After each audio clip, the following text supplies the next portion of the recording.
Is Boris Johnson playing poker again, like he did with the withdrawal agreement? The third round of negotiations between the UK and the EU is over. But unfortunately, of course, Boris Johnson and his European counterparts do have more important things to do at the moment than to deal with the economical details of the post-Brexit era, especially in Britain, where there are more corona deaths than in any other country in Europe.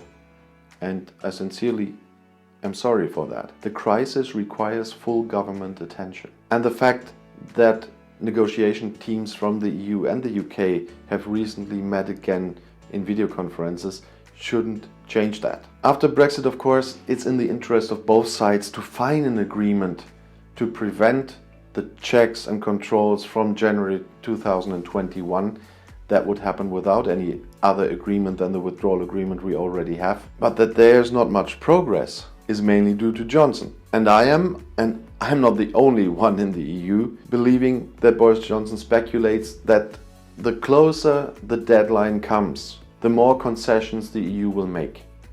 And that is a dangerous game of poker he's playing there. Even if he believes that it's more likely that they will do this because they also already have to deal with the damages in their economies because of the corona crisis and don't want any more damage from Brexit. But this is a dangerous poker game still. Fisheries so far was one of Boris Johnson's trump cards in these negotiations, just like last time when the negotiations dealt with the Irish border. But this time it might amount to a critical escalation. And trouble like that in the corona crisis is something the EU doesn't need. And it's more likely to drop the Brexit part to concentrate on the corona part if this goes too far. Of course, once again, the EU's cohesion is at stake. And of course, it's harder to maintain than last time because of the pandemic, different EU member countries have different needs, what needs to happen right now. I know many of my Brexiteer viewers are listening to Italian populists and believe that this will blow up the EU because Germany does not want to take over all Italian debts. That won't happen, by the way, but that also won't break the EU.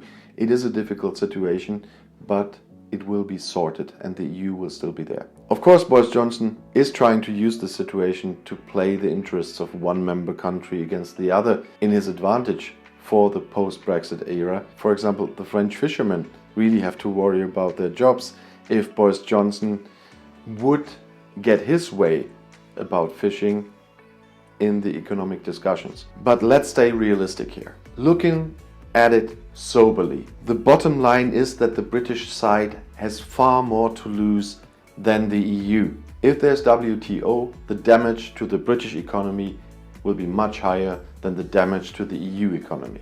I know many in the comments will once again deny that, but that is the case. Britain is not the EU's biggest export market, but the EU is Britain's biggest export market, and that also goes for services, because you always say, well, we don't care about trade, we don't produce that much, we don't care.